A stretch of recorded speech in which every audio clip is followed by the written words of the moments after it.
সিলেটের জয়ন্তাপুর উপজেলার ৩ নং চারিকাঠা ইউনিয়নের অন্তর্ভুক্ত দ্য মেঘালয় টি এস্টেটের সরকারি ইজারা বাতিল করে এবং উক্ত স্থানে স্থায়ীভাবে বসবাসকারীদের নামে স্থায়ী বন্দোবস্ত প্রদানের দাবিতে পুনরায় মানববন্ধন অনুষ্ঠিত হয়েছে।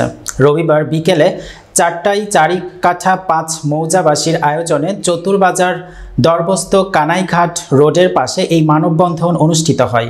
এর আগে বিশাল এক মিছিল লালাখাল টু চতুর সড়কে জাফরাং ব্রিজ হতে শুরু হয়ে চতুরবাজার এসে শেষ হয়। পরে দলে দলে ৫ মৌজার জনতা এসে মানববন্ধনে অংশগ্রহণ করেন।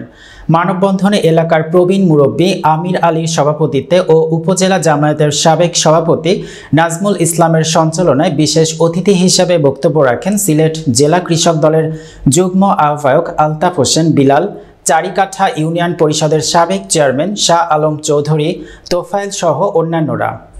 কর্মচারীবৃন্দ আছে, আপনাদেরকে আমরা মেসেজ দিতে চাই আজকের এই সভা থেকে যে আপনারা অতীতের ন্যায় ভুল পথে না হেরে এই মানুষের ভুক্তভোগী মানুষের কথা চিন্তা করে প্রকৃত তথ্যটি আপনারা উপস্থাপন করে এখানে আসবে।